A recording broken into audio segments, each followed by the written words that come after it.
bienvenue à tous. Donc aujourd'hui, on a décidé de faire ce webinaire en lien avec notre club des financeurs des entreprises bio de Nouvelle-Aquitaine qu'Interbio anime.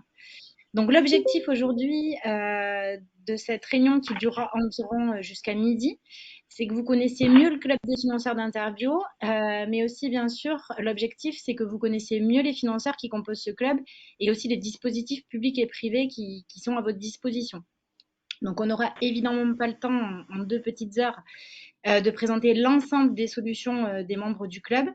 Mais voilà, tous les membres et moi-même, nous sommes à disposition des entreprises tout au long de l'année pour mettre en œuvre les solutions les plus adaptées pour vous et pour vos projets. Donc, l'ordre du jour que je vous propose aujourd'hui, c'est le suivant. Donc, je vais d'abord vous présenter le club, son fonctionnement, ses membres. Ensuite, je laisserai la place à nos 3 intervenants publics, des financeurs publics, donc sur les 9 financeurs publics qui composent le club. Et ensuite, on laissera la place aux interventions de 5 financeurs privés qui vont nous présenter quelques nouveautés sur les 19 financeurs privés qui sont autour de la table dans notre club des financeurs. Voilà, c'est parti. Donc, le club des financeurs des entreprises bio de Nouvelle-Aquitaine, c'est quoi? Donc, vous savez que chez Interbio Nouvelle-Aquitaine, notre mission, c'est d'abord de créer des ponts, d'accompagner la structuration de filières bio en région. Et ça passe par de l'accompagnement collectif. Donc, on a diverses commissions, on fait du soutien à la promotion, etc. Mais aussi, ça passe par l'accompagnement individuel d'entreprise, l'accompagnement de projets.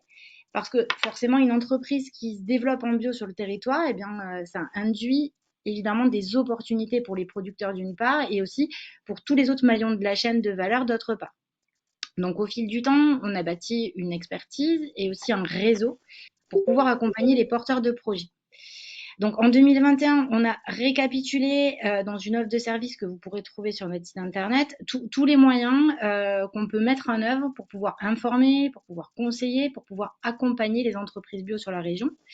Et du coup, un des accompagnements qu'on développe, c'est celui de la recherche et de l'optimisation de dispositifs de subvention, mais aussi des financements en général. Donc voilà, on a développé une expertise en subvention. On est également relais régional pour le Fonds Avenir Bio national et également pour Alterna.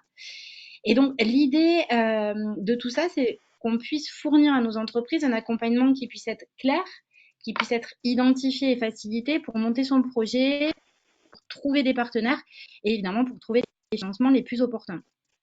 Donc, qu'est-ce qu'on fait exactement? Donc, en matière de subvention, en fonction des dispositifs disponibles, que ce soit des dispositifs régionaux, de l'État, de l'Europe, eh bien, on va explorer les fonds sur lesquels les entreprises sont éligibles en fonction du type d'entreprise, du type de dépenses, du montant des dépenses, et puis on va optimiser tout ça. Ensuite, on monte les dossiers. On monte les dossiers toujours en lien avec les instructeurs des différents fonds et sur toute transparence, puisque l'idée, c'est de donner toutes les chances au dossier d'aboutir. Et on accompagne ensuite les porteurs dans la justification de leurs aides et puis aussi les versements. Donc, en 2022, ce sont 66 projets qui ont été accompagnés. Ça représente à peu près 49 millions d'euros d'investissements éligibles aux aides qui ont été accompagnées et ça représente ensuite à peu près 15 millions d'euros de subventions. Alors, si on note que le plan de financement avec tout ça, il n'est pas encore bouclé, eh bien on active notre club des financeurs. Alors, ce club des financeurs, il a été créé en 2018 et c'est la première déclinaison régionale du club des financeurs de l'agence bio. Donc, aujourd'hui, on regroupe 28 financeurs publics et privés. Donc, pour qui est ce club? Ce club, il est destiné aux opérateurs économiques, porteurs de projets, de développement ou d'investissement qui sont implantés ou qui souhaitent s'implanter en Nouvelle-Aquitaine. Donc, on s'adresse aux porteurs de projets, mais pas que, puisque l'idée, c'est aussi que les financeurs qui composent ce club aient une vision commune, une vision claire et aussi une vision actualisée du marché de la bio, mais aussi des filières bio sur notre territoire.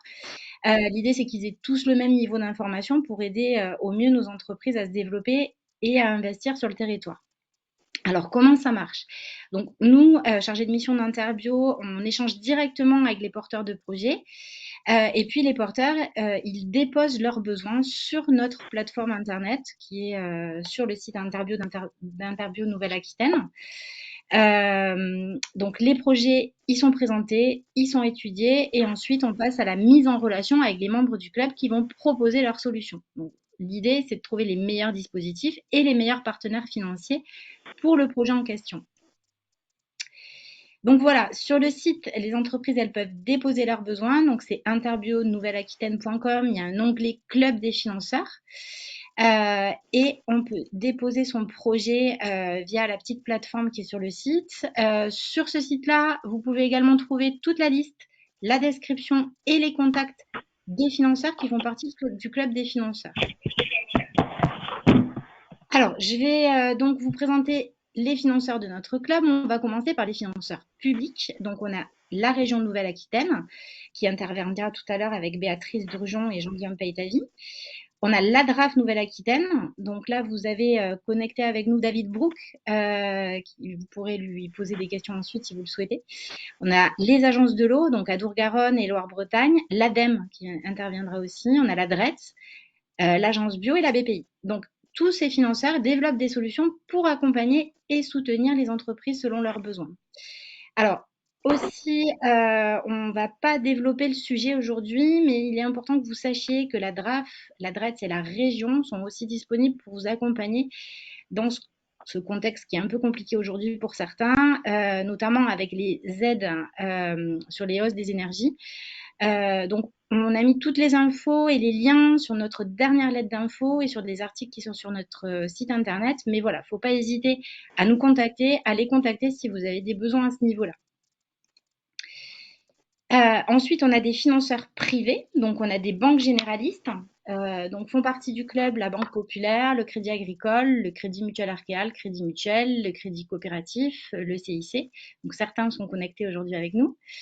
On a des banques spécialisées comme la NEF. J'ai vu qu'il y avait Vincent Dupuis qui était avec nous aujourd'hui. Ensuite, on a des organismes de financement participatif comme Bluebees, Mimosa, Tuligo. On a des organismes en capital investissement comme Acti Gestion, Asfin Gestion, Irdis Soridec. Et aussi, on a des investisseurs privés, donc comme la compagnie Biodiversité de la Nature, Eiffel Investment Group, Défi Bio de Biocop, Carrefour, Corofi et Sophie Protéol qui vient de rejoindre notre club il y a peu. Donc, on va parler des aides publiques d'abord. Donc, sachez que la présentation, comme je vous l'ai dit, elle n'est pas exhaustive, hein. Ce qu'on voulait aujourd'hui, c'est consacrer un peu de temps surtout aux nouveautés qu'il y a au niveau des dispositifs. Donc, on va d'abord laisser la parole à nos intervenants. On a 3 intervenants au niveau des financeurs publics. On va les laisser dérouler leurs interventions et ensuite on aura un petit temps de questions. Donc, il ne faut pas hésiter à poser vos questions sur le chat et suite aux 3 interventions des financeurs publics, on déroulera vos questions et on fera la même chose ensuite suite aux interventions des financeurs privés. Voilà. Donc, en matière de subventions, je voulais d'abord évoquer avec vous le fonds Avenir Bio parce que c'est un fonds qui est dédié exclusivement aux projets bio. Donc, sachez que c'est un fonds de structuration de filières qui finance d'abord et surtout des projets partenariaux de filières. Donc là, on va rentrer sur l'appel à projet numéro 24 du fonds Avenir Bio. Il sera ouvert en mars 2023. Donc là, aujourd'hui, on est dans une période de consultation. Donc, il est en cours de rédaction, l'appel à projet. Alors, les critères actuels, ils sont à l'étude. On va voir s'ils vont être conservés pour le prochain appel à projet. Mais ce qui sera conservé, c'est évidemment l'aspect partenarial du projet, l'impact sur le territoire, la cohérence du projet. Ensuite, on ne sait pas si les filières prioritaires qui avaient été fléchées sur les anciens appels à projets vont être conservées. En filière prioritaire, avant, on avait les grandes cultures et le porc. Donc, soit elles vont être amplifiées, c'est sûr, soit il n'y aura plus de filières prioritaires et toutes les filières seront considérées à la même hauteur. Il y a des bonus aussi. Donc, il y avait un bonus à la RHD qui, lui, sera pris en compte dans le prochain appel à projet. Donc, au niveau des montants et des plafonds, donc on ne sait pas encore s'ils vont changer. On sait qu'on étudie une hausse des plafonds, mais bon, sachez qu'aujourd'hui, le plafond, il est à 700 000 euros par bénéficiaire et à 1,2 million d'euros par projet. Voilà. Donc, ce fonds, il permet de financer notamment l'immobilier, le matériel, les embauches liées au projet. Donc voilà, aujourd'hui, on attend les confirmations des échéances et des critères définitifs qui seront retenus, mais on vous tiendra au courant via nos lettres d'info ou via des mails. Et si vous avez un projet, surtout n'hésitez pas à nous contacter pour voir si vous rentrez dans les critères de ce fonds Avenir Bio. Ensuite, on va passer aux aides du conseil régional. Donc, c'est Béatrice Drujon qui va dérouler ce point. Béatrice, elle est référente aux IA. Mais voilà, à la région, il y a d'autres départements aussi qui peuvent vous accompagner en plus des IA. Il y a des dispositifs aussi en lien avec l'économie territoriale pour les TPE. Il y a des aides pour les investissements en lien avec la recherche et le développement. Il y a des aides à la transformation du numérique, pour faire des audits énergétiques, etc. Donc voilà, il ne faut pas hésiter à nous faire part de votre besoin pour pouvoir trouver les dispositifs qui vous correspondent le mieux. Aussi à la région, en 2023, il y aura toujours les dispositifs PCAE sur lesquels les agriculteurs bio sont éligibles. Donc l'appel à projet, il sortira incessamment sous peu. Amandine Ribaud était inscrite à ce webinaire. Je ne sais pas si elle est là, mais si elle est là, il ne faut pas hésiter, Amandine, à nous faire part des prochaines échéances sur ce PCAE dans le chat. Voilà. Donc, ceci étant dit, je vais laisser la parole à Béatrice Drujon pour les aides régionales IA. Merci Martine. Donc, je vais vous présenter donc le dispositif d'accompagnement des aides, enfin des entreprises agroalimentaires en région Nouvelle-Aquitaine. Alors, ce dispositif, il s'appuie sur le schéma régional de développement économique, d'innovation et d'internationalisation 2022-2028, qui est en cours de présentation, voilà, sur les différents territoires.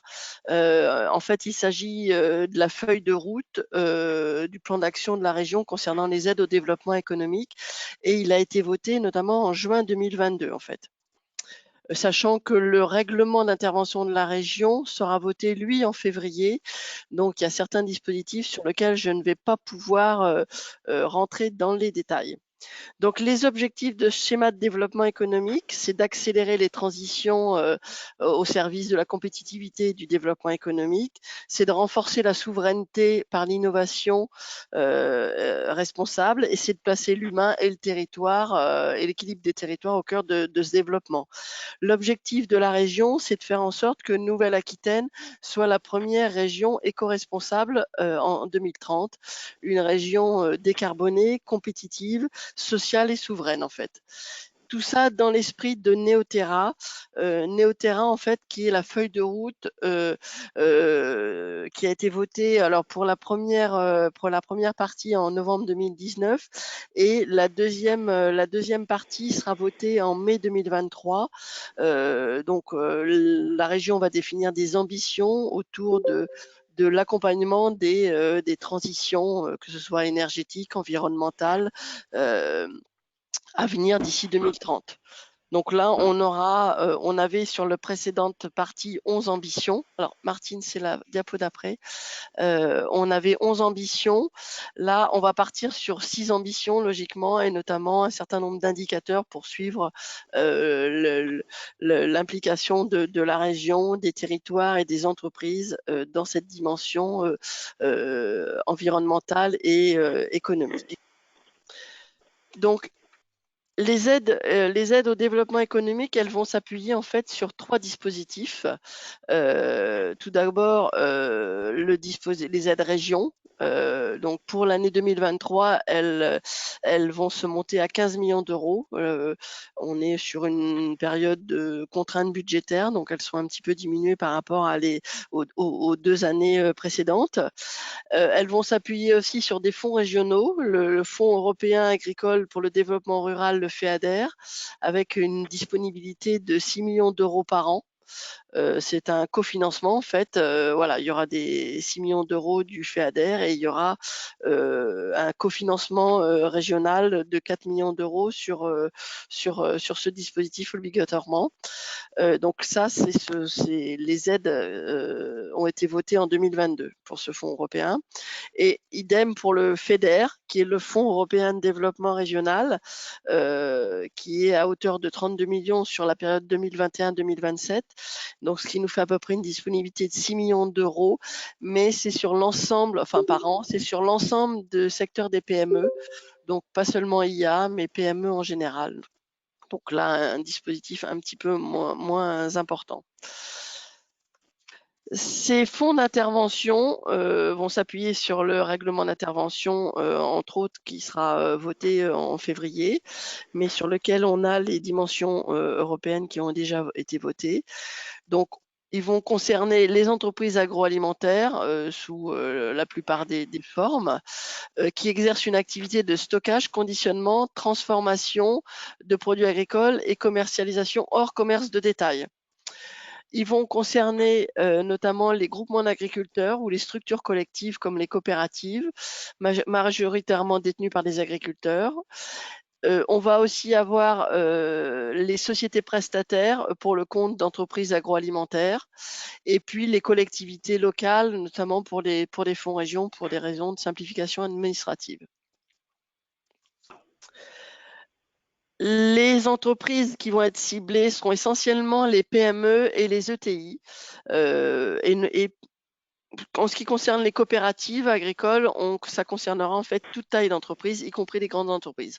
On va avoir des restrictions d'intervention sur les grandes entreprises et notamment sur les groupes qui seront limités et restreints notamment à des groupes, enfin des projets qui seront vraiment dans Neoterra au regard notamment de la performance financière et peut-être sous des formes particulières, notamment d'avances remboursables. On rappelle que le crédit bail est inéligible, donc là pour des raisons de simplification administrative, parce que c'est très complexe. Le caractère incitatif, évidemment, de l'aide perdure toujours. Dans le cadre de Neoterra, on demandera un engagement des entreprises, et notamment dans le cadre du projet, dans des démarches de transition agroécologique, donc soit du bio, soit du HVE, soit de la RSE, de l'usine du futur. Et puis, évidemment, on verra à ce qu'il y ait un effet levier de l'aide avec une analyse de la capacité financière de l'entreprise et la politique de redistribution des bénéfices.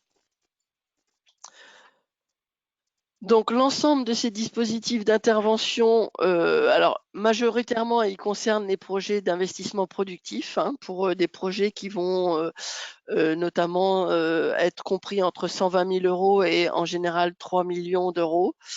Mais aussi on a des dispositifs d'aide sur la performance industrielle et notamment dans le cadre de l'usine du futur, sur l'innovation, sur la transformation numérique, sur l'international, sur le développement durable et sur les démarches d'aide au conseil, dont les domaines d'intervention sont précisés lors du vote du mois de février.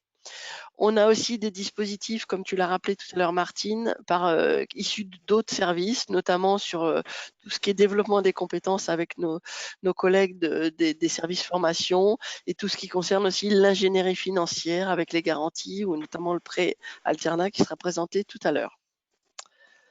Je vais vous faire un focus particulier sur les investissements productifs.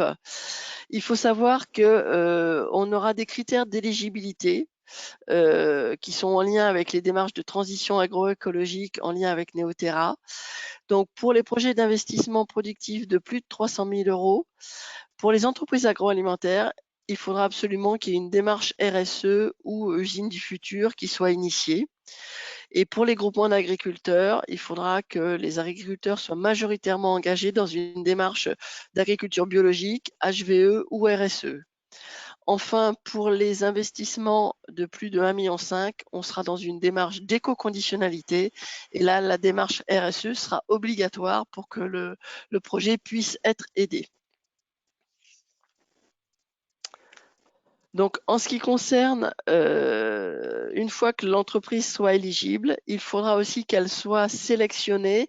Et pour ça, on aura des scorings. Donc, on avait ça sur les précédents dispositifs.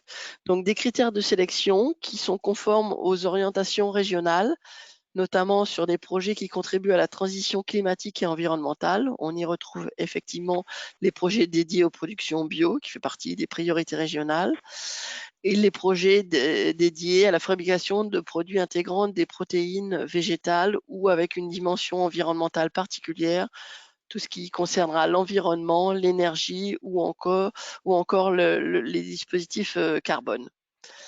On aura aussi les projets qui répondent aux enjeux régionaux, tout ce qui est développement des SICO, tout ce qui est démarche qualité volontaire, les projets qui vont intégrer notamment l'intégration et la formation des jeunes, tout ce qui est professionnalisation et apprentissage, les développements de projets sur des territoires à enjeu, comme par exemple les zones de montagne ou les territoires cadets. Sur des territoires cadets ils sont au nombre de 7, et ce sont des territoires où il y a des enjeux d'emploi suite à des défaillances d'entreprises. Donc voilà, des territoires très spécifiques.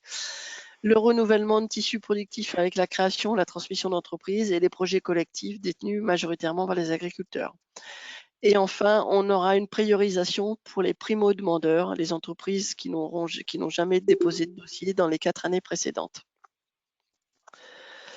Donc, en ce qui concerne ces aides aux investissements, on va y retrouver voilà, ce qu'on avait sur les précédents. Voilà, sur les IA classiques, on interviendra sur les investissements, sur tout ce qui est équipement et immatériel. Il y a un projet de développement productif entre 120 000 et 3 millions d'euros avec une aide maximale de 40%.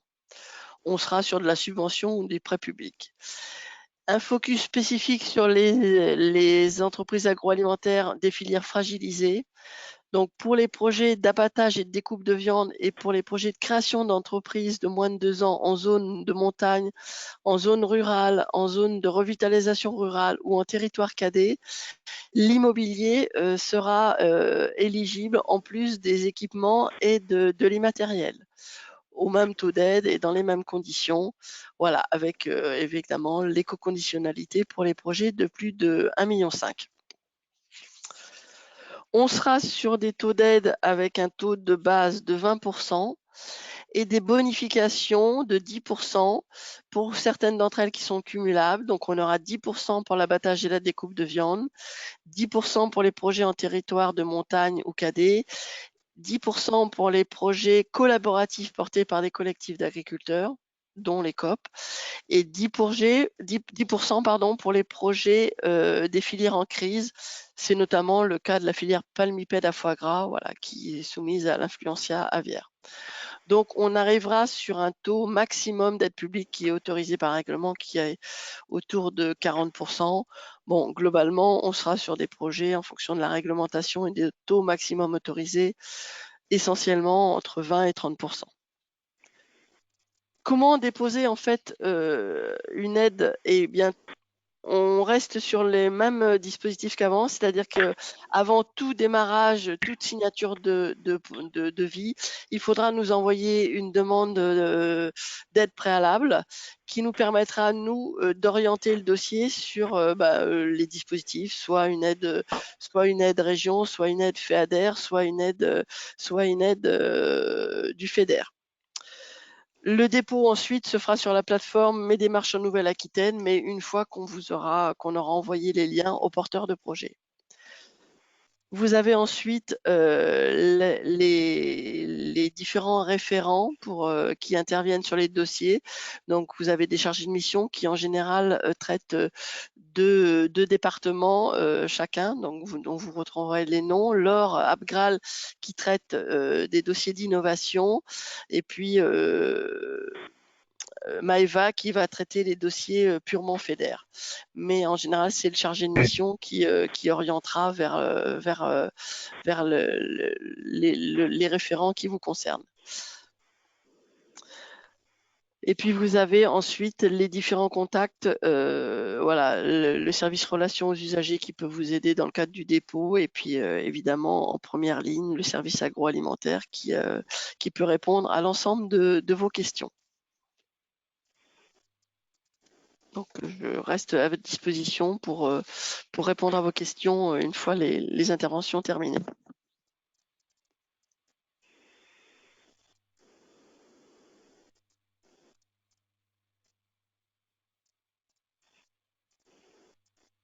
Ton micro, Martine, je crois, n'est pas ouvert. Désolée, bon, je parlais dans le vide. Oui, merci beaucoup Béatrice.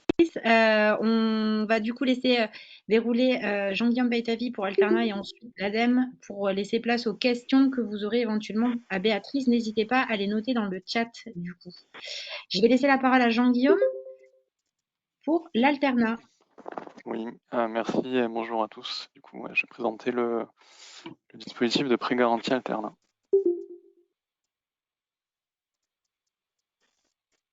Ouais, c'est bon, Martine, tu peux.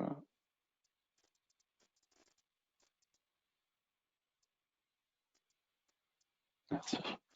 Donc Alterna, c'est un instrument de garantie publique qui est financé par la région Nouvelle-Aquitaine et avec des fonds européens du FEADER et du plan Juncker, et qui est géré par le Fonds européen d'investissement, qui concrètement au quotidien gère le fonds avec nos intermédiaires financiers, les trois banques, Banque Populaire, Crédit Agricole et Crédit Mutuel CIC. On est opérationnel depuis octobre 2019 et le fonds va aller jusqu'au 31/12/2024. Après, voilà, toutefois, il n'y a pas de suspense. L'idée est bien de continuer au-delà de cette date, donc à partir de 2025, avec un alternat un petit peu révisé certainement. Donc c'est un instrument qui s'adresse aux agriculteurs, entreprises agroalimentaires bio et aux entreprises forestières engagées dans la transition écologique. Donc comment ça marche? Donc on a un fonds abondé par des financements publics. Et donc lorsque nos banques partenaires sont confrontés à un bénéficiaire de prêt alternat qui ne peut pas rembourser, donc quand la banque est confrontée à une perte, c'est le fonds alternat qui vient rembourser la banque à hauteur de 80% des pertes constatées. Donc ça, bien sûr, ça sécurise grandement les banques partenaires et ça leur permet de faire ce qu'on appelle un transfert de bénéfices, donc d'accorder des prêts dans des conditions avantageuses.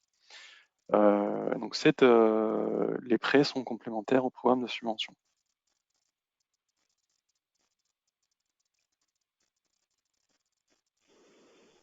Merci. Donc Alterna se substitue partiellement ou complètement en garantie existante, donc de type garantie réelle, tout ce qui est hypothèque ou garantie personnelle, ou recours aux garants professionnels. On se rend compte que les banques jouent vraiment le jeu, puisque dans la majorité des cas, elles ne demandent pas du tout de garantie aux bénéficiaires.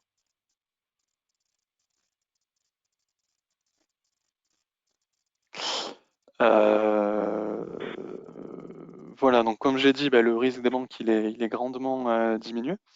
Et du coup, ça leur permet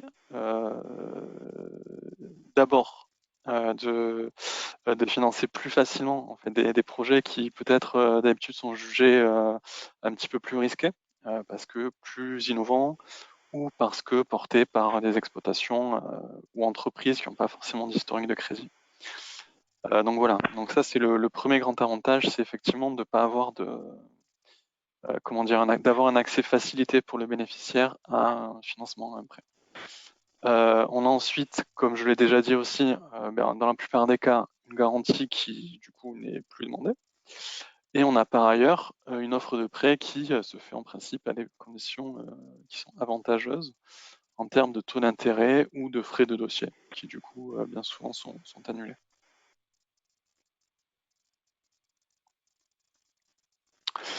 Alors le fonds, donc c'est 41 millions d'euros avec des fonds européens et des fonds de la région, et ce qui doit permettre de générer au minimum 260 millions d'euros de prêts en 5 ans.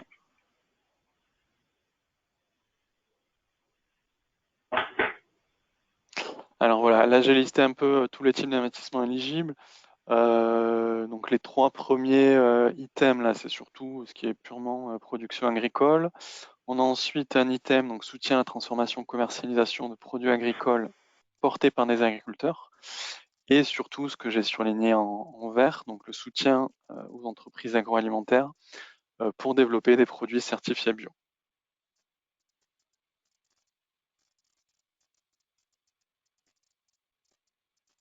Si on va un peu plus loin dans ce qui est réellement éligible, Donc on a donc les investissements de type actifs corporels, bon ça nous concerne un peu moins, mais y compris l'achat de plants et d'animaux, les actifs incorporels, tout ce qui va être conseil, formation, prestation de maîtrise d'œuvre, les études en tout genre. On a aussi du fonds de roulement, ce qui peut être intéressant, notamment vis-à-vis d'une subvention. Donc dans une limite de 200 000 euros ou 30% des dépenses éligibles, donc ça veut dire qu'il faut forcément avoir par contre de l'investissement de type actif, corporel ou incorporel pour avoir du BFR. On a aussi parmi les dépenses éligibles ce qu'on appelle les frais de transfert de droits de propriété, et ce qui en fait sont, concrètement, c'est l'achat de parts sociales. Donc après, voilà, avec une petite subtilité qui s'adresse surtout aux agriculteurs. Il ne faut pas que ça se fasse dans un cadre familial. Voilà. Et on a ensuite le foncier dans une limite de 10% de l'assiette éligible. La durée des prêts, elle est forcément supérieure à 12 mois, donc ça veut dire qu'il faut quand même un minimum en termes de montant d'investissement pour que les banques puissent y aller. Et on a une maturité qui va jusqu'à 10 ans.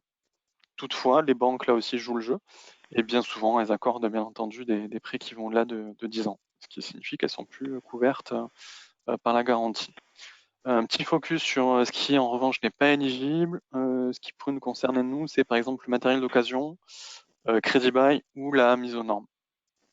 Et aussi tout ce qui est aquaculture, pêche, notamment, où là, effectivement, c'est pas éligible.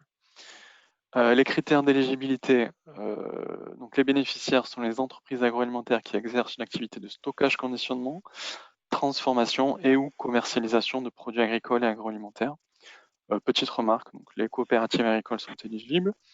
Et donc voilà, sur Alternat, pour ce qui est de l'agroalimentaire, ce qui est éligible, c'est uniquement les produits certifiés bio.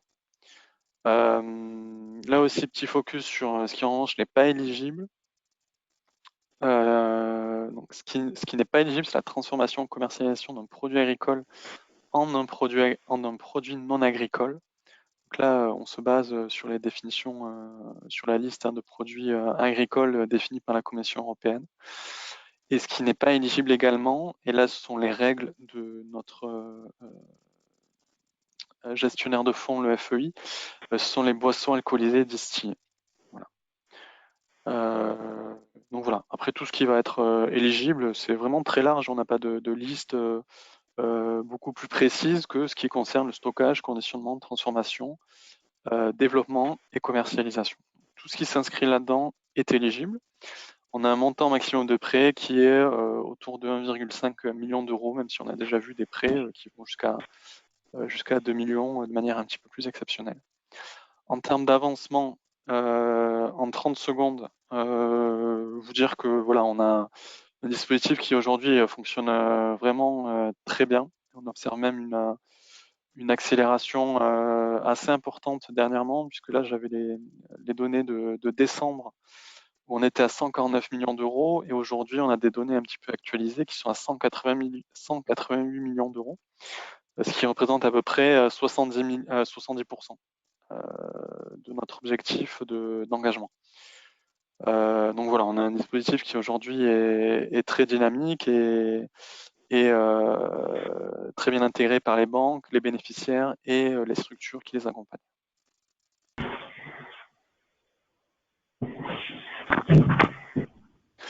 Donc les ressources, un petit peu du coup ce qui peut vous être utile, on a un site internet qui est donc alter-na.fr où il y a beaucoup d'informations. Il y a des petits outils de formation aussi. Sur la diapo d'après, je présente un petit outil d'auto-évaluation. Donc c'est concrètement, on a mis en ligne, on a traduit très exactement le fichier Excel des banques qui leur permet d'apprécier l'éligibilité des bénéficiaires et des projets et de déterminer le montant de prêt qui peut être accordé. Vous avez ce petit outil-là qui est vraiment bien fait et qui, in fine, peut vous dire voilà, le financement est éligible et à telle hauteur. Donc ça, c'est un outil intéressant. Et on a aussi tous les contacts, notamment des banques, par département.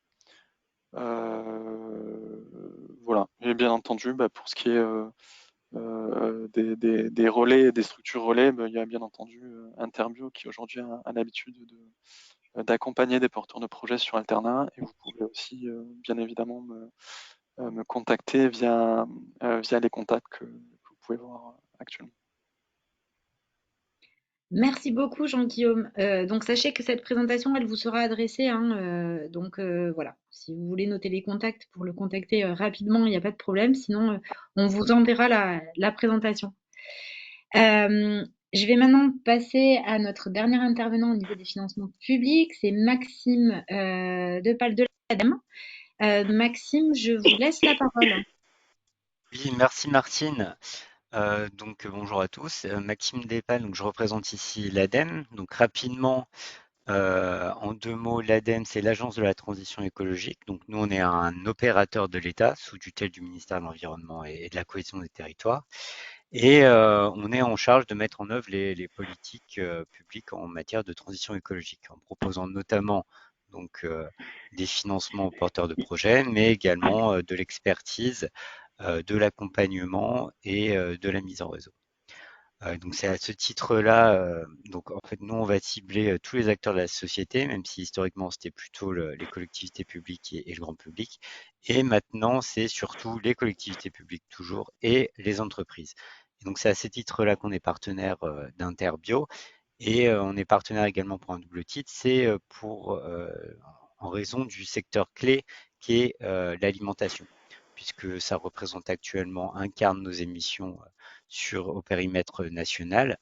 Et donc nous, dans le cadre de la mise en œuvre des politiques de transition, on va chercher à agir euh, sur la décarbonation et notamment la diminution d'impact de ce secteur en agissant sur l'ensemble des maillons de la filière, de la production à la consommation, en passant par la transformation et, euh, et, euh, la distribution. Alors pourquoi le secteur bio plus particulièrement? C'est la diapositive d'après. Parce qu'en fait, c'est un secteur qui a été identifié comme clé dans 2 des 4 scénarios qui peuvent mener à la neutralité carbone en 2050. Alors ces scénarios, en fait, ils ont été construits dans le cadre d'une grande étude prospective, Transition 2050, qui cherche à regarder comment, de quelle manière on peut atteindre la neutralité à horizon d'une génération, la 27 ans du coup, euh, et de manière très contractée. Donc ça, c'était un exercice qui a été mené pendant 2 ans et qui a mobilisé l'ensemble des 1000 agents de l'agence et qui est toujours d'ailleurs en cours et que je vous invite à regarder un peu plus en détail sur le site internet dédié. C'est vraiment très bien fait, ça aide et ça peut être utile aussi aux porteurs de projets pour voir dans quelle manière ils peuvent s'inscrire dans ces différents scénarios. Donc, comme je disais, ce que montrait cette étude, c'est que le, la montée en puissance des moyens de la production agricole à ce qu'on va dire bas intrants de synthèse, bio en résumé, euh, elle est très significative dans 2 des 4 scénarios et voire un troisième. Et ce que montre en plus cette étude, c'est que dans tous les cas, il y a une action très importante qui devra impérativement être mise en œuvre, c'est la réduction du gaspillage alimentaire. Et donc c'est notamment sur ce volet-là que nous, l'ADEME, on va peut-être être les plus à même et les plus pertinents à accompagner les porteurs de projets. Mais plus généralement, en fait, on propose toute une offre de services envers les entreprises qui s'inscrivent dans une démarche de diminution d'impact environnemental et de transition écologique. Donc voilà, ça résume un peu ce que je viens de dire. Et donc pour la diapositive d'après, en fait, on va fonctionner sous format notamment d'appel à projet, avec différentes entrées suivant différentes thématiques que j'ai regroupées ici. On va financer généralement 2 types de, euh, d'actions, soit les études ou des investissements. Donc là, les études, ça peut être des études d'opportunité, de faisabilité, des assistantes à maîtrise d'ouvrage aussi. Et pour les investissements, c'est aussi assez large, des investissements d'équipement, de production de transformation. Et là, avec des taux de subvention qui sont assez importants et qui montent jusqu'à 70% dans le cadre de très petites entreprises et pour des études, par exemple. Mais pour les investissements, ça peut aller jusqu'à plus de la moitié de la valeur de l'investissement.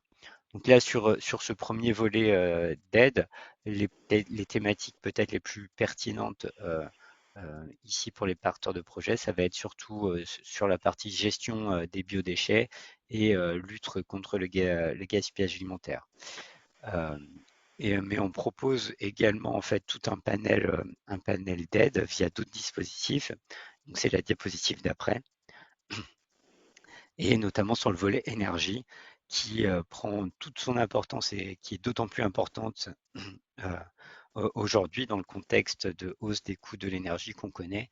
Et donc là, on va avoir ce qui peut être le plus pertinent ici, c'est peut-être nos accompagnements en matière d'amélioration de l'efficacité énergétique de dispositifs, mais on a aussi des dispositifs très importants sur l'aide à la production d'énergie renouvelable thermique, notamment qui s'inscrivent dans une démarche d'amélioration de la performance énergétique et de diminution aussi des coûts de fonctionnement.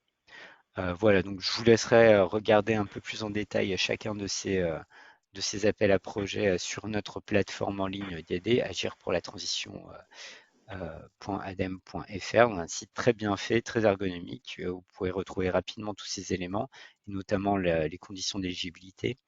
Et si de toute manière vous n'avez toujours pas retrouvé réponse à votre question, de toute façon il ne faut pas hésiter à nous contacter directement, donc par mail ou par téléphone, avec les contacts que vous pourrez trouver sur le site. Nous, on a des implantations en région, on est à Poitiers, Limoges et à Bordeaux, et on est chacun référent sur différentes thématiques. Donc, vous aurez toujours à votre écoute un interlocuteur qui pourra répondre à votre question et vous accompagner dans votre projet.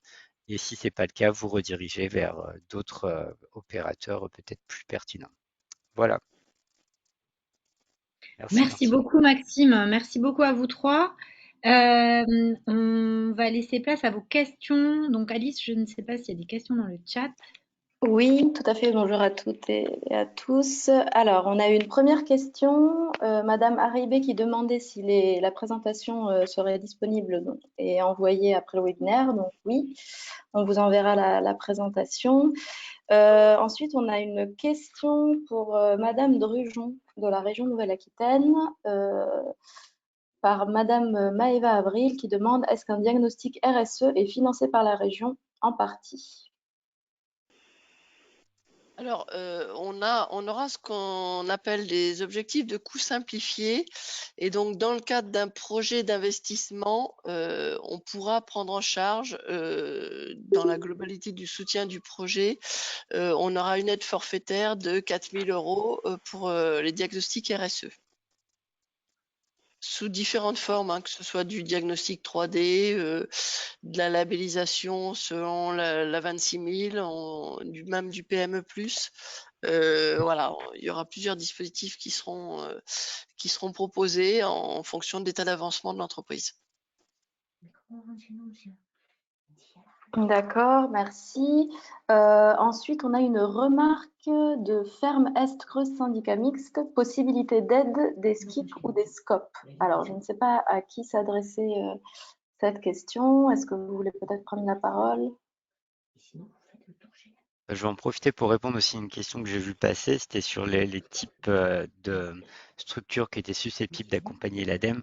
En fait, nous, on accompagne vraiment tous les types de structures, que ce soit associations, TPE, PME, grandes entreprises et collectivités publiques.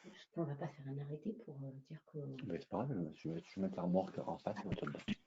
Oui, bonjour, ma question concernant la possibilité d'aide des SIC ou SCOP s'adressait un peu à tous les intervenants, mais donc, du coup pour l'ADEME, d'après ce que je viens de comprendre, c'est possible. Après, au niveau de la région, Je la remorque Alors, en quoi, là? au niveau de la région, c'est possible aussi. Alors, on l'orientera peut-être plutôt sur des fonds régions, dans certains cas, parce qu'il y a des contraintes, on peut avoir des contraintes de marché public ou de choses comme ça. Voilà, mais voilà, en fonction de la nature du projet, oui, ça sera étudié, voilà, et réorienté vers le bon dispositif si le projet est sélectionné en fait. D'accord, Merci. merci. On a une question également sur le secteur des boissons alcoolisées de la part de Anne-Sophie. Est-ce que le dispositif Alterena est disponible pour le stockage ou pas du tout pour ce secteur d'activité? Donc une question pour Monsieur Pétabi.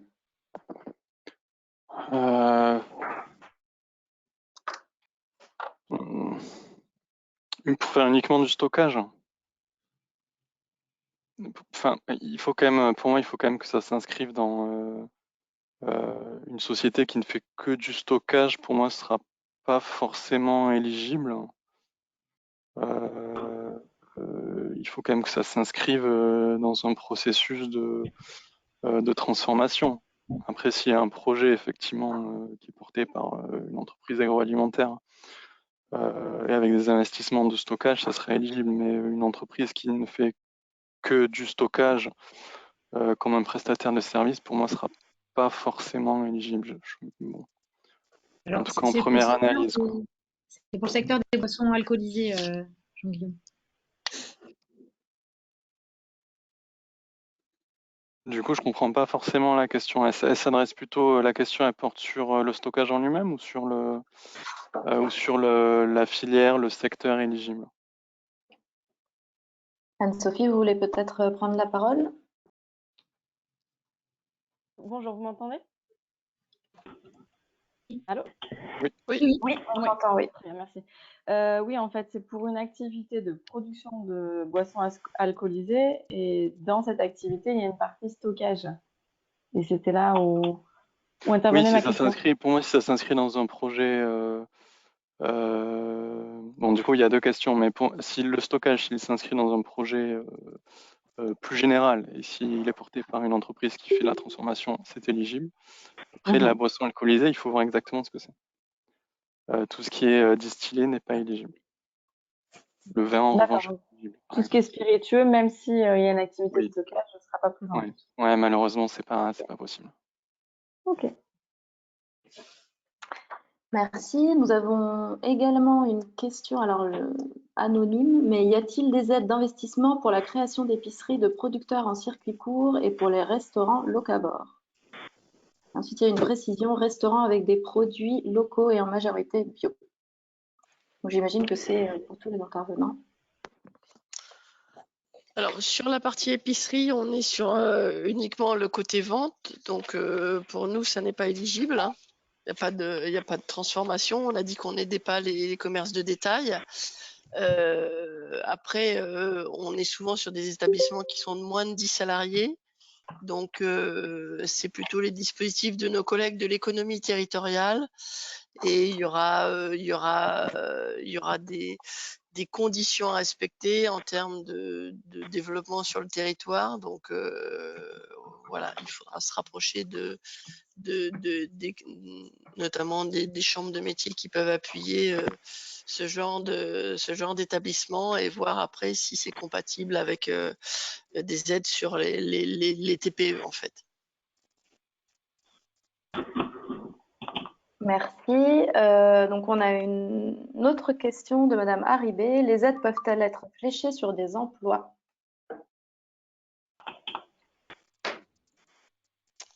Alors non, parce qu'on aide des investissements, on fait pas il n'y a pas d'aide au fonctionnement en fait. Et pour l'ADEME, ça peut être le cas, mais vraiment très rarement. Et dans le cadre, généralement, ce sont des associations et dans le cadre de dispositifs relais où ça va être pour financer des chargés de mission en charge de relier des actions en lien avec la transition écologique, mais ça reste vraiment rare. Et il faut vraiment que ça s'inscrive dans une démarche territoriale et avec une vocation aussi régionale. Alors, Alors, Juste dans une petite précision par rapport à ça. On avait des aides au recrutement dans certains cas, notamment dans le cadre de l'usine du futur. Il faudra attendre le mois de le vote de février pour savoir si les quelques aides au recrutement qu'on pouvait aider, notamment dans le cadre de l'export aussi, seront reconduites ou pas. Donc voilà, ça je ne peux pas vous en dire plus pour l'instant. Alors, dans le cadre du fonds Avenir Bio, cette fois, les embauches peuvent être aidées dans ce cadre-là. Il faut que ce soit des embauches liées au projet.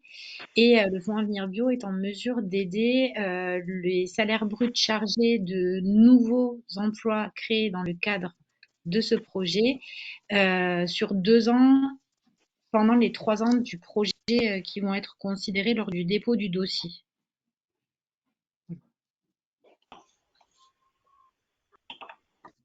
Merci.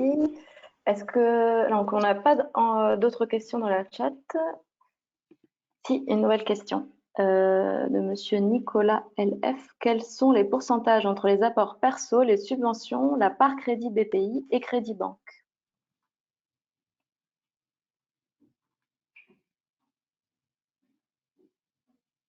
Moi, je peux apporter ma réponse pour ma partie alternant. En tout cas, on a un taux d'aide publique sur alternat pour ce qui est de la partie de l'axe IA qui est de 65%. Donc ça veut dire tout cumulé, quoi. Donc s'il y a en comptant les subventions et le prêt alternat. Bon, je ne vais pas rentrer dans des questions techniques, mais en gros, pour la prise en compte du prêt alternat dans le calcul du taux d'aide publique, il faut prendre environ 20% du montant du prêt. Donc vous prenez 20% du montant du prêt, vous ajoutez le montant de subvention, et il faut que ça soit inférieur à 65% du montant des investissements. En général, ça laisse énormément de marge. Le taux est élevé. Et pour l'ADEME, ça varie suivant les dispositifs, mais ça peut aller de 10% d'apport en fonds propres à sous réserve d'argumenter. Ça peut aussi être un critère qui peut être levé. Enfin, ça dépend vraiment des dispositifs. Il faut regarder au cas par cas suivant les appels à projets.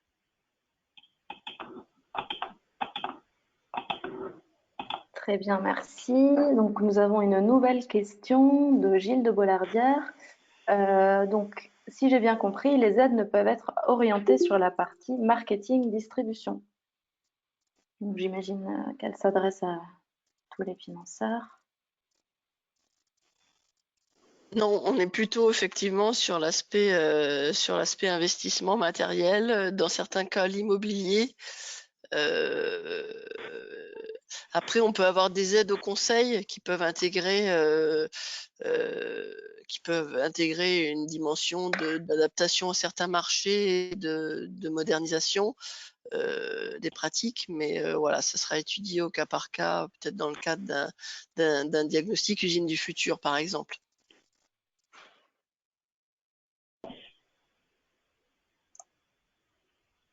Oui, est-ce que pour les autres intervenants, vous souhaitez répondre à cette question? Oui, je peux répondre, mais c'est vrai que bon, c'est pas totalement exclu, mais c'est vrai que monter un projet de prêt uniquement sur une étude marketing, bon, c'est pas forcément l'idée, et je sais pas si il y a quand même un montant minimum aussi à prendre en compte, quoi. Donc c'est pas impossible a priori hein, de financer en tout cas tout ce qui concerne la commercialisation via de l'alternat. Mais bon, a priori, ça s'inscrit quand même dans un projet un petit peu plus global avec aussi de l'investissement tangible. D'accord, merci. Alors, on a une nouvelle question pour la région. Les aides s'adressent-elles aux producteurs seuls ou uniquement à des groupements? producteurs agriculteurs, c'est ça? Oui, alors j'imagine oui, que ça doit être producteur, agriculteur. Alors, Ouais. ce que Martine a précisé tout à l'heure, c'était que dans le cadre d'un producteur seul, on est dans le dispositif du PCAE pour la transformation à la ferme. Donc, c'est ma collègue Amandine Ribaud qui gère ces appels à projets en fait pour la transformation à la ferme. Et donc les dispositifs que je vous ai présentés dans le cadre notamment des fonds européens FEADER s'adressent à des collectifs d'agriculteurs en fait. Et les COP évidemment en font partie, mais voilà, ils étaient déjà éligibles sur les précédentes programmations, mais là la nouveauté c'est vraiment le collectif d'agriculteurs en fait, avec une majorité bio, HVE ou RSE en fait, hein.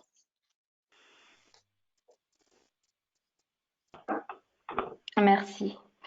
Est-ce que vous avez d'autres questions?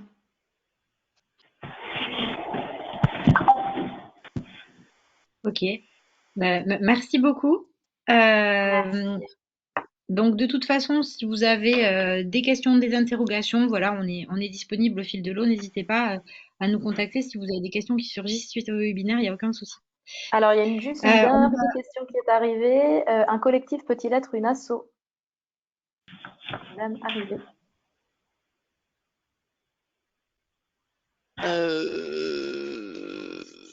Alors, ça sera à étudier, mais c'est plutôt une forme de société en général. Mais c'est à étudier. On va avancer en marchant parce que voilà, c'est un peu nouveau aussi pour nous cette notion de collectif. Donc, faudra, voilà, on accompagnera, mais on a assez peu eu le cas d'association en fait. Il faudra qu'il y ait un objet économique de toute façon. Voilà, oui.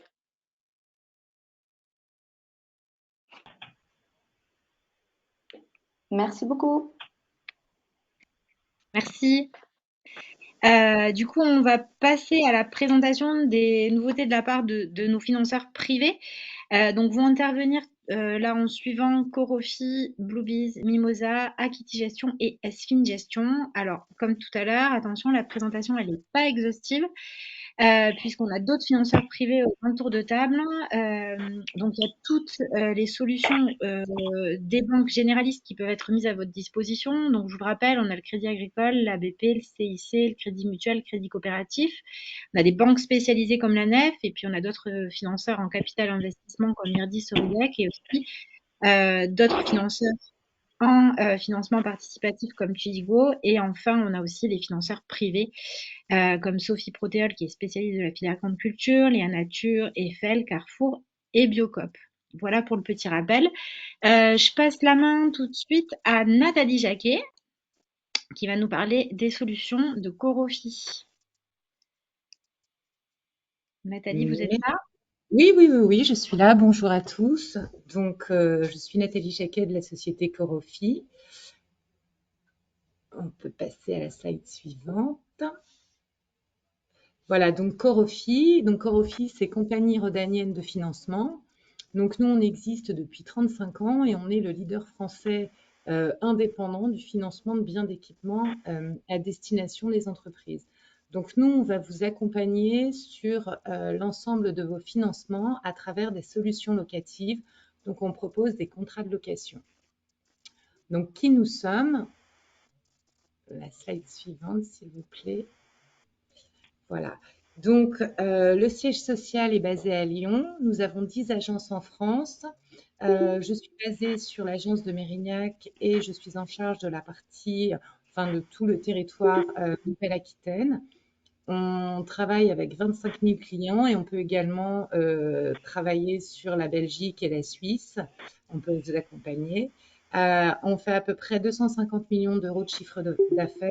Donc, j'ai parlé d'un contrat de location, mais on peut également vous proposer une solution de crédit bail parce que depuis 2018, nous sommes agréés à CPR. Alors, j'ai vu que dans les subventions, le crédit bail n'était pas éligible, mais si vous une autre solution sans aide, on pourra vous accompagner sur cette partie-là. Je vais ouvrir la slide suivante, s'il vous plaît. Donc, une solution de financement pour chaque contexte économique. Donc, nous, on intervient donc sur des entreprises qui vont bien, sur des entreprises qui vont un petit peu moins bien.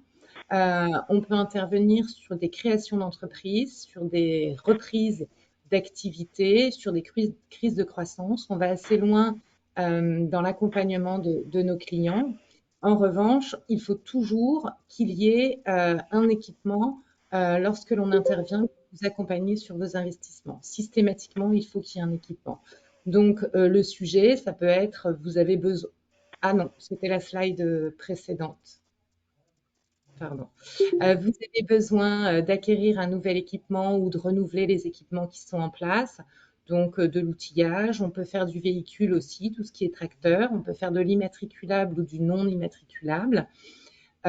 Aujourd'hui, on est forcé de constater que les financements bancaires se durcissent. Vous pouvez avoir des difficultés à avoir des apports personnels limités ou avoir un besoin en trésorerie. Et on peut également vous accompagner sur ces deux points, le financement d'équipement ou le besoin de trésorerie. Donc, pourquoi choisir Corofi et quels sont les avantages de travailler avec nous? Donc, nous, on propose une solution alternative aux banques traditionnelles parce qu'en fait, on autofinance l'ensemble de nos dossiers. Ce sont les fonds propres de Corofi. Donc, on ne va pas aller entraver vos lignes d'encours auprès de vos banques habituelles. On commence à intervenir sur des financements à partir de 1 500 € jusqu'à, il n'y a pas de limite, à vrai dire. Et en termes de durée, on va commencer sur 24 mois jusqu'à 72 mois. Donc, c'est une solution qui est souple, qui est vraiment adaptée aux besoins et surtout au contexte de chacun.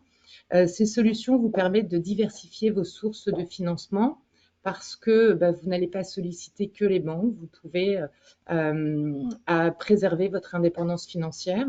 Lorsque l'on finance un investissement, on le prend en charge à 100%, donc on ne va pas toucher à votre trésorerie. Votre capacité d'emprunt et d'endettement, elle reste préservée puisque les équipements financés ne figureront pas au bilan. C'est une charge, le contrat de location. Et un point qui est important aussi, on s'inscrit dans une démarche responsable. On peut également intervenir sur le financement de matériel d'occasion. Donc, sur la slide suivante, s'il vous plaît.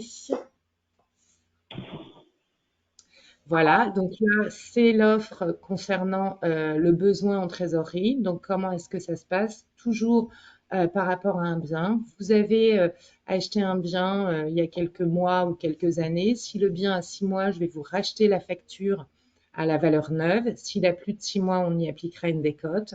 Donc, ça veut dire que vous nous cédez la propriété de l'équipement et en contrepartie, on va signer un contrat de location qui va vous permettre d'avoir un apport de trésorerie immédiate. Donc, c'est des solutions qui, en ce moment, au vu du contexte un peu tendu, sont très prisées chez Corofi. Voilà. Slide suivante, s'il vous plaît. Alors, pourquoi choisir Corofi dans le cadre de vos investissements? Donc, on est une entreprise qui peut vous accompagner sur le long terme. On existe déjà depuis 35 ans. On est vraiment une alternative au financement bancaire traditionnel parce qu'on peut prendre des financements qui sont jugés risqués ou peu éligibles au financement bancaire traditionnel. On a un taux d'acceptation élevé de nos dossiers. On accepte environ 95% des dossiers qui nous sont soumis parce qu'on ne va pas se limiter à l'analyse des bilans, mais on va également regarder l'extra-financier. La connaissance métier nous intéresse beaucoup également parce que ce que l'on finance est très important pour nous vu que nous en avons la propriété et que si malheureusement il y avait une défaillance, on a des circuits pour qu'ils repartent sur la seconde main. En termes de réactivité, c'est aussi assez important parce que sous maximum 48 heures, moi je vais vous donner une réponse concernant le dossier, si on peut travailler ensemble. On est une structure à taille humaine, donc le comité des engagements, c'est très rapide. Et puis, la partie responsabilité ou le matériel d'occasion à financer, c'est aussi intéressant parce qu'on va lui prolonger sa durée d'usage. Donc, voilà les solutions Corofi que l'on propose. Donc, moi, je reste à votre disposition si vous avez des questions, si vous souhaitez échanger ou que l'on se rencontre, n'hésitez pas. Merci pour votre attention. Merci beaucoup, Nathalie, pour cette présentation. Du coup, on va avancer dans les présentations. Je vais laisser la parole à Guillaume pour Bluebees. Oui, bonjour, vous m'entendez? Bonjour. Oui, oui, très bien. Super, ok. En premier lieu, déjà, je voulais juste dire bravo à tous pour votre engagement dans la bio et dans la bio-région. Donc, déjà, bravo pour ça, bravo d'exister. Et merci à Interbio de proposer ce type d'événement qui nous permet de discuter et de se rencontrer, même si c'est à distance. Alors, nous, on va parler de financement participatif. Financement participatif, je ne sais pas si c'est clair pour tout le monde, donc je fais un rapide topo de ce que c'est. C'est les gros généralistes, ce sont des Ulule, KissKissBankBank, etc. Donc on parle de mobilisation citoyenne, c'est-à-dire on va mobiliser des citoyens, des particuliers, vous, moi, n'importe qui est intéressé par un sujet, pour les engager sur un projet en particulier, les engager financièrement sur un projet en particulier. Et donc, nous, ce qu'on fait chez Bluebees, on est la plateforme de financement participatif française. On est dédié à l'agroécologie et à l'alimentation durable. Donc, c'est vraiment le mode vertical. On ne fait que ça depuis 10 ans. Voilà, on mobilise des citoyens autour de projets agricoles partout en France, sur tous les territoires. On fait ça depuis maintenant 10 ans. On a accompagné plus de 1000 projets, tous 100% bio et solidaires, et ça correspond à un peu plus de 10 millions d'euros collectés à ce jour. Et voilà, on est très content de ces chiffres et on fait tout pour les accélérer sur les prochaines années, d'où ce type de présentation. Et on accompagne les entreprises sur deux types de leviers. À la fois du prêt participatif, donc c'est du prêt tel que vous le connaissez très probablement, sur des montants entre 30 et 150 000 euros, c'est sur les tickets de cet ordre-là. Et donc, on fait appel aux citoyens pour investir dans les projets. Donc, ils investissent 50 euros, 100 euros, 1000 euros en fonction de leur capacité de prêt sur des projets spécifiques qu'on aura identifiés et sourcés. Et donc, côté emprunteur, donc côté porteur de projet, donc, ce sont des projets remboursables avec intérêt sur des intérêts solidaires, c'est-à-dire que on essaie de s'aligner à un tout petit peu plus que le livret A. Donc aujourd'hui, par exemple, c'est des prêts à 3%. J'ai vu que le livret A venait de passer à 3%, donc on va probablement gagner un peu plus. Mais donc, les particuliers qui nous rejoignent, c'est vraiment pour soutenir l'agroécologie plus que pour une capacité à faire de l'argent, parce que la plupart du temps, ils le retrouvent et c'est déjà ça. Donc voilà, donc c'est un premier levier, le prêt sur des tickets de 30 150 000 euros. Et un deuxième levier sur lequel j'aimerais accentuer un peu aujourd'hui, qui est le don, sur des tickets un peu plus faibles, mais qui comme son nom l'indique, sont du don. En moyenne, on parle de 5 et 10 000 euros pour l'achat de matériel divers et variés, mais ça peut aller bien plus haut sur des campagnes à succès, 10, 20, 30 000 euros. Il n'y a pas de plafond, c'est en fonction du nombre de personnes que vous êtes capable qu'on est capable ensemble d'aller chercher pour soutenir des projets. Et donc là, ce sont des dons avec contrepartie. Donc c'est pas juste du don pour du don. Donc c'est des contreparties qu'on doit définir ensemble. Est-ce que c'est des produits, des préventes, des accès à votre nouvelle gamme de produits? Ça peut être plein de choses, mais ce sont des choses qu'on fait. Donc, deux types de produits qu'on propose. Le prêt participatif sur des tickets assez importants de 30 150 000 euros et des dons sur des tickets un peu moins importants, mais qui n'impactent pas votre bilan et qui sont du don à proprement parler et quasi fonds propres. On pourrait passer peut-être à la suivante, s'il vous plaît. J'ai identifié quelques bonnes raisons pour se lancer. Il y en a beaucoup. La première, c'est le financement participatif, c'est un super prétexte pour animer son réseau et montrer que son réseau, que son activité vit et vit bien. Et un super endroit aussi pour tester et lancer des nouveaux produits, pour permettre de tester l'appétence d'une cible par rapport à une nouvelle gamme à lancer ou même un lancement tout court d'entreprise. C'est un super endroit où on peut évacuer les fausses bonnes idées et avoir parfois quelques bonnes surprises. Et aussi par rapport à l'extérieur, c'est aussi une super super vitrine pour montrer la capacité à fédérer autour de son produit, de son projet et de potentielles nouvelles gammes. Il y a aussi des raisons pour ne pas y aller que j'entends souvent. J'ai pas assez de réseau, ou je suis pas assez commerçant, ou Internet c'est pas pour moi, ou j'ai pas le temps.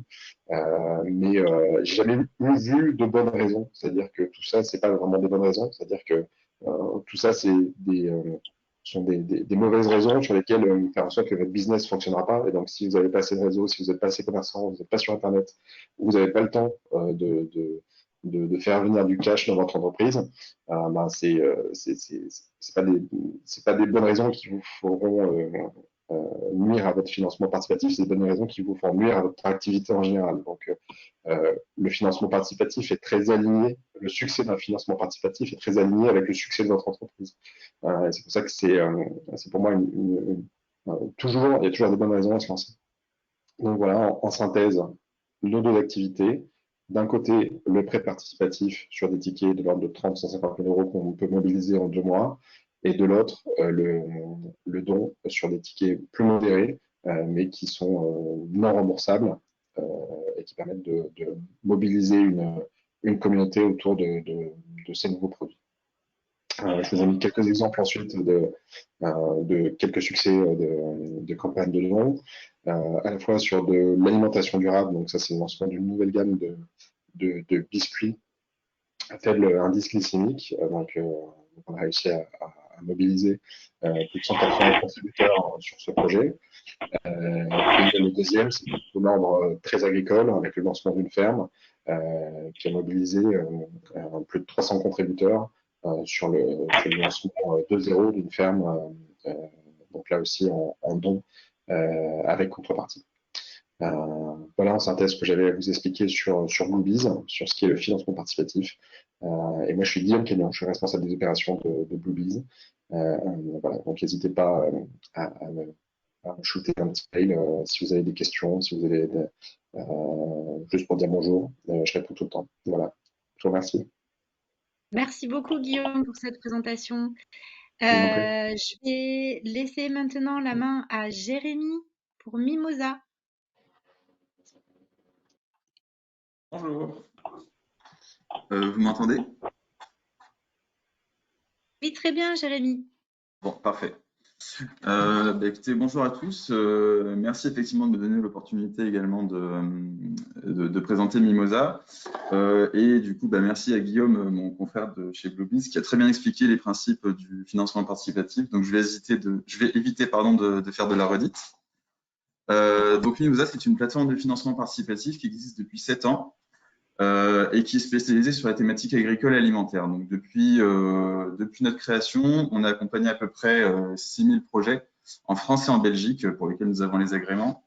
Et on a levé à peu près 90 millions d'euros. On a une communauté de 400 000 citoyens qui investissent en dons ou en prêts régulièrement chez Mimosa.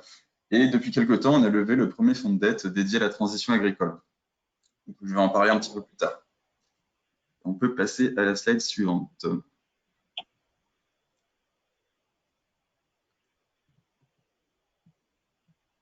Alors, donc Mimosa, on accompagne à tout stade de vie.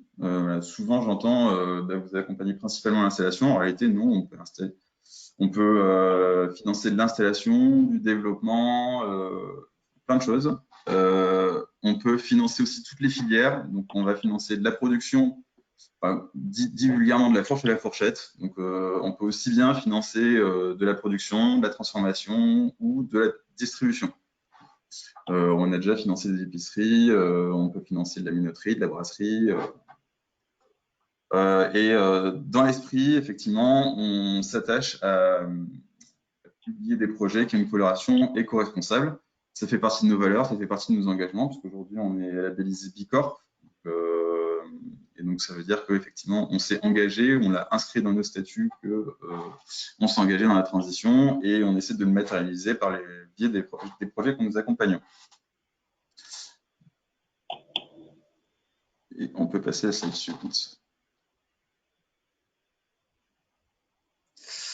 Alors, donc chez Mimosa, nous avons également 2 mécanismes de financement. Donc, effectivement, on a ce qu'on appelle le don avec contrepartie. Donc, chez Mimosa, on fonctionne soit en prévente, donc vous pouvez prévendre de la production de la ferme, ou alors en expérience. Donc, voilà, soit si vous avez des gîtes, vous pouvez proposer une expérience à la ferme.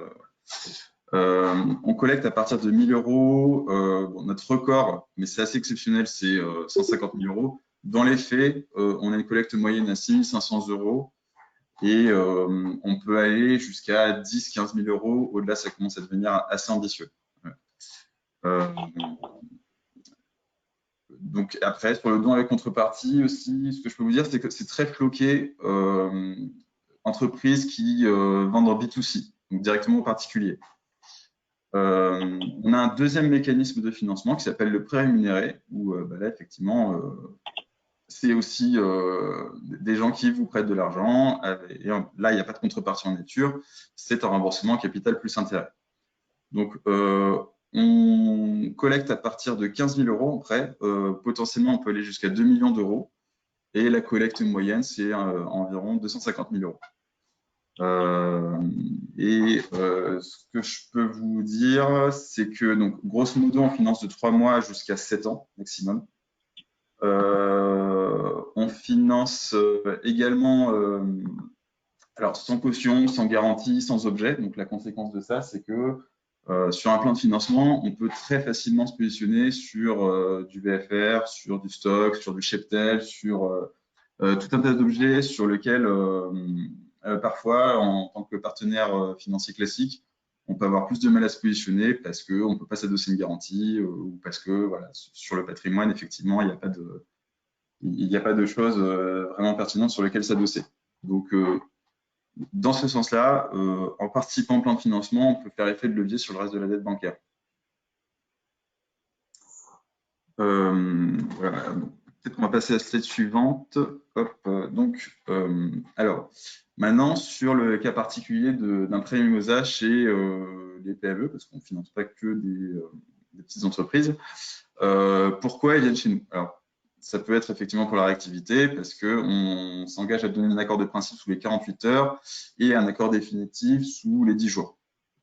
Donc après, sur la collecte, alors on a des moyens de collecter de l'argent assez rapidement. Aujourd'hui, on sait collecter jusqu'à 500 000 € en 5 jours ouvrés. Donc ça permet aussi effectivement de diversifier ses sources de financement. Donc comme je l'expliquais plus tôt, il n'y a pas de concurrence sur les garanties et sur les flux. Alors quand je dis sur les flux, ça veut dire que je ne vais pas vous demander d'ouvrir un nouveau compte bancaire pour vous financer chez moi. Donc ça veut dire que vous diversifiez vos sources de financement tout en ayant cette simplicité de gestion, d'avoir tout qui est prélevé sur un même compte bancaire. Donc ça vous évite de naviguer entre deux comptes bancaires et ça rassure le partenaire bancaire effectivement de conserver les flux chez lui. Ensuite, ça peut être utilisé comme dispositif d'épargne salariale. Alors, je parle d'épargne salariale parce que dans la philosophie, c'est un peu la même chose que ce que peuvent proposer des partenaires bancaires ou des assureurs. Je l'ai mis entre guillemets parce que pour autant, ça ne se rapporte pas au support d'épargne salariale que vont proposer les partenaires bancaires et les assureurs, ni au cadre fiscal associé. Donc, quand je vous dis qu'on respecte la philosophie entre guillemets de cette épargne salariale, ça veut dire qu'on sait faire ce qu'on appelle des collectes réservées. Donc, on peut très bien dire, pendant les 10 premiers jours de collecte, on va réserver la collecte aux salariés de la coopérative pour le financement de, je ne sais pas, Madame Moulin ou de ce genre de choses. Et donc, en ce sens-là, effectivement, les intérêts que vous allez verser dans le cadre de ce financement-là, vous n'allez pas les verser ni à un partenaire bancaire, ni à du citoyen lambda, entre guillemets, vous allez les verser à vos salariés. Donc, c'est une manière de mieux rémunérer ses salariés, de les fidéliser, parce que là, d'autant plus que vous les impliquez dans un projet d'entreprise. Et donc, effectivement, le taux de transformation entre les intérêts versés et ce qui arrive effectivement sur le compte de votre salarié, il n'y a pas tout un tas de charges sociales et d'impôts, moins que sur une prime ou un salaire classique. Et donc, aussi, ça reste une tribune, le financement participatif, donc ça permet effectivement d'affirmer son engagement et de parler d'un certain nombre de choses. Donc, je vous ai parlé du fonds de dette, c'est effectivement une des raisons qui nous permet de collecter de l'argent rapidement. On active ce fonds de dette principalement pour les projets de plus de 100 150 000 euros. Et donc, en gros, on réunit un certain nombre d'acteurs sur ce fonds de dette qui est géré par un organisme externe à Mimosa. Et donc, ça suppose effectivement en amont d'avoir deux comités de financement, un comité interne Mimosa et un comité dans lequel on présente au fonds de dette. Parce que dans l'esprit, ces acteurs que vous voyez là, donc il y a Carrefour, il y a l'ADEME, il y a Carasso, la Caisse des dépôts, font confiance à ce partenaire externe à Mimosa et à son indépendance vis-à-vis de Mimosa pour placer l'argent confié à bon escient selon les projets présentés. Donc, ce fonds de dette, effectivement, respecte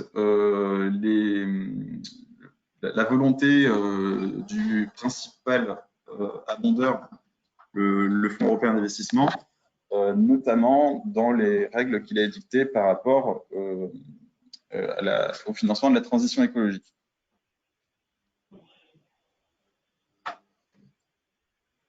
Voilà, on peut passer à la slide suivante. Donc, en parallèle des financements qu'on propose, on peut aussi proposer des programmes en partenariat avec des PME ou des grandes entreprises aussi. Donc, ça s'appelle Mimosa Corporate. Donc, grosso modo, ça se matérialise par le biais d'appels à projets qu'on conduit avec ces marques.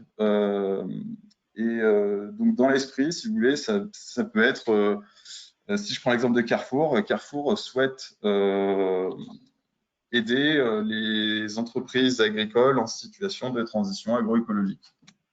Donc, il le fait par deux biais. D'une part, on leur a créé leur propre plateforme de financement participatif en marque grise qui s'appelle Je Participe, et qui interroge exactement la même base de données que Mimosa. Donc, ça permet une double visibilité de ces projets.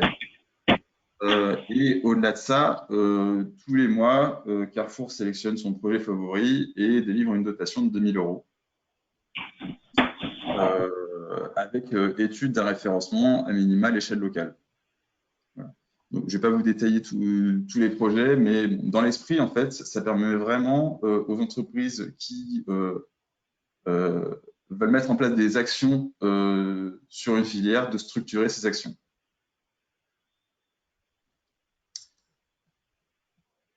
On peut passer à la slide suivante.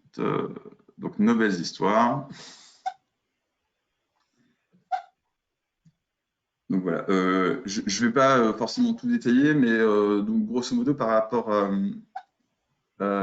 aux entreprises qu'on a accompagnées, donc, si on prend l'exemple de CAPL, donc, qui transforme des tomates bio en Provence, ils ont fait un emprunt de 1 300 000 pour financer le développement de leur usine.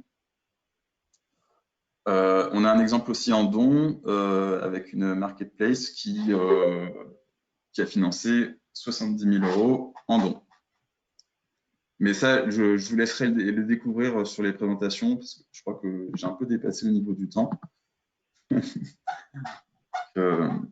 Et donc, effectivement, il y avait cette coopérative SICABA. Donc, ça remplit un peu toutes les cases, parce que effectivement, sur l'élevage, ça peut être clivant. Et donc, ça permet, au-delà de financement qui a été réalisé par la SICABA, d'avoir une tribune pour expliquer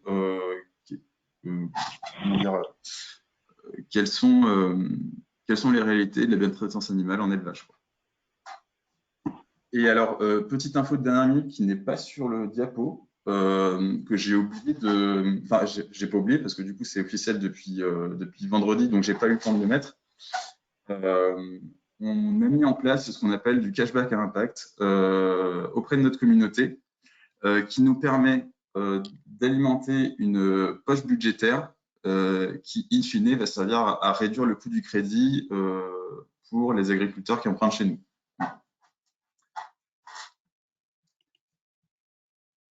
Donc voilà. Écoutez, je vous remercie de votre attention et du coup, je vais pouvoir répondre aux questions s'il y en a. Ok, ben merci beaucoup Jérémy. Bienvenue à Valentine puisque tu passes la main à Valentine dans les mois à venir. Donc vous avez le contact là pour Mimosa. On va laisser la place aux deux dernières interventions puis on prendra les questions en suivant. Voilà. Merci Jérémy. Je passe la Avec main à plaisir, merci. Merci. Je passe la main à Maxime Lambert pour Equity Gestion. Merci beaucoup Martine. Bonjour à tous, enchanté. Donc, je suis Maxime Lambert, chargé d'affaires chez Akiti Gestion. Akiti Gestion qui est une société de gestion néo-aquitaine et on se présente modestement comme un acteur incontournable du capital investissement sur la région. Est-ce qu'on peut passer à la slide suivante? Merci. Akiti, c'est une société de gestion exclusivement néo-aquitaine, c'est-à-dire qu'on finance des entreprises, des TPE, des PME et des ETI uniquement implantées en Nouvelle-Aquitaine ou dont le centre de gravité, c'est-à-dire la majorité des emplois, sont concentrés en Nouvelle-Aquitaine.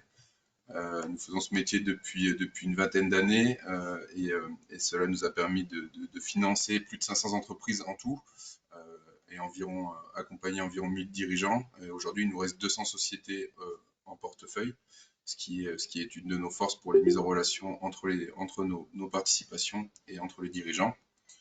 Nous avons un spectre d'intervention complet avec des équipes dédiées, c'est-à-dire on est capable d'intervenir très tôt, j'y reviendrai après, dans les stades de maturité des entreprises, dès la start-up, en fait, quand on est une TPE innovante, jusqu'à l'entreprise de plusieurs centaines, voire milliers de salariés sur des opérations de développement et de transmission.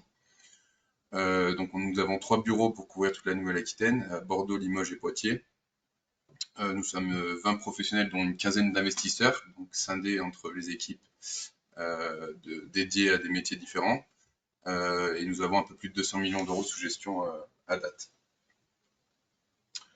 Peut-être un point pour conclure sur cette slide, c'est que nous sommes un acteur indépendant, c'est-à-dire majoritairement, enfin détenu 30% par la région, 30% par une filiale de banque qui est Arkea, 30% par l'équipe et 30% par des fonds qu'on a sous gestion. Donc ça assure une indépendance dans la prise de décision. Donc la société de gestion gère ensuite plusieurs fonds qui ont tous le même objectif, c'est-à-dire financer de la croissance et financer le développement, enfin accompagner le développement économique de la région.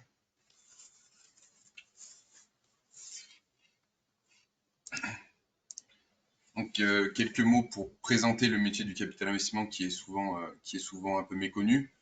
Donc il y a plusieurs phases de cet investissement qui dépendent du stade de maturité des entreprises. Donc le premier étant le capital innovation ou capital risque, c'est-à-dire une société innovante qui développe de nouvelles solutions, de nouvelles idées, qui a besoin de financement parce que sur le début de sa création, on finance surtout des pertes, parce qu'il y a beaucoup de recherche et développement ou alors beaucoup de frais liés, enfin des frais RH surtout liés à la commercialisation. Ensuite, on arrive sur le stade du capital développement. Donc là, ça s'adresse plutôt à des sociétés matures qui ont atteint la rentabilité et qui veulent passer à une nouvelle phase un nouveau palier de développement et financer une croissance assez significative. Donc on s'intègre vraiment dans un plan de financement global qui regroupe tous les dispositifs qui vous ont été présentés jusqu'à maintenant, ainsi que la notion de banque. Donc on intervient au milieu de toute cette myriade de financement. Et ensuite, on finance la transmission d'entreprise, c'est-à-dire passation d'une génération à l'autre ou d'un dirigeant à ses managers, où il existe plusieurs solutions. Et voilà, on finance la transmission de l'entreprise. Le seul métier qu'on ne fait pas sur le capital investissement, c'est le capital retournement, parce que le capital retournement, c'est des sociétés qui vont plutôt mal et dont le seul moyen est de reprendre à bas prix et de sabrer dans les effectifs et remettre la société sur pied, ce qui est une chose qu'on ne pratique pas. Donc nous sommes toujours minoritaires dans nos interventions, c'est-à-dire qu'on intervient à vos côtés en financement, on devient actionnaire à vos côtés de la structure.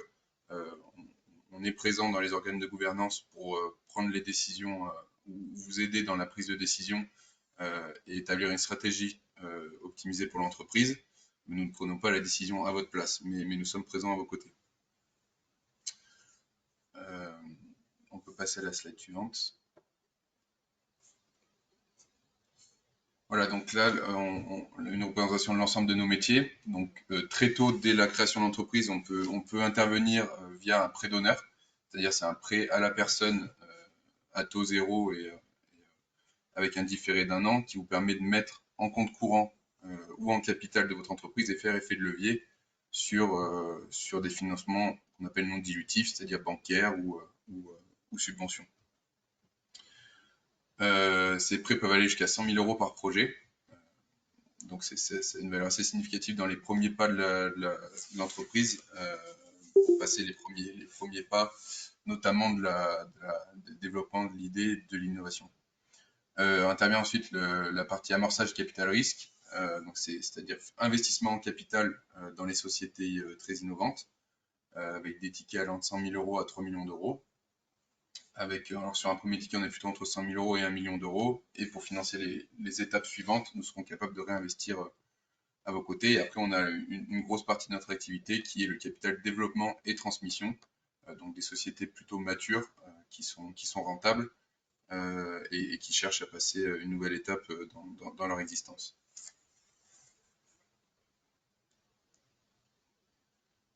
Voilà quelques-unes de nos participations. Mais ce qu'il faut retenir, c'est ce qu'on apporte à ces participations et à ces dirigeants, c'est-à-dire un accompagnement dans le temps. On reste au capital entre 7 et 10 ans, en règle générale, aux côtés des dirigeants. On peut réinvestir, on peut vous accompagner dans le temps, c'est-à-dire au-delà de cet investissement patient, on est capable de réinvestir au fil du temps.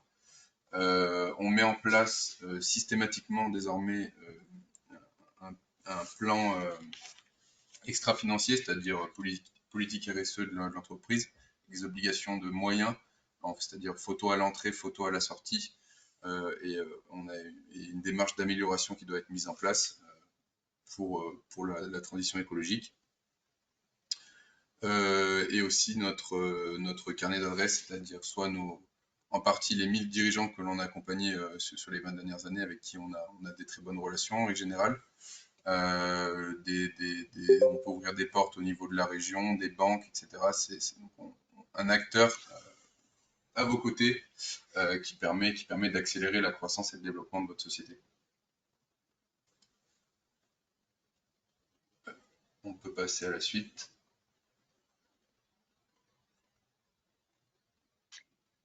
Voilà. Bon, je conclurai là-dessus. Vous pouvez nous envoyer votre projet. Petite précision, c'est que nous intervenons auprès de sociétés par action. En fait, on devient actionnaire à vos côtés, donc il faut que votre société soit ce qu'on appelle par action, soit SA, soit SAS. Donc on n'intervient pas auprès de tous les types de sociétés. Mais voilà, dès qu'il y a soit une dimension innovante, on est capable d'intervenir très tôt à vos côtés, ou un projet de développement conséquent. Voilà, on est capable d'intervenir à tous les stades et pour financer tout type de développement, c'est-à-dire ça peut passer par des financements d'investissement, des financements de BFR, des financements du développement humain. Voilà, c'est un plan de financement global et nous, on intervient sur toute la chaîne.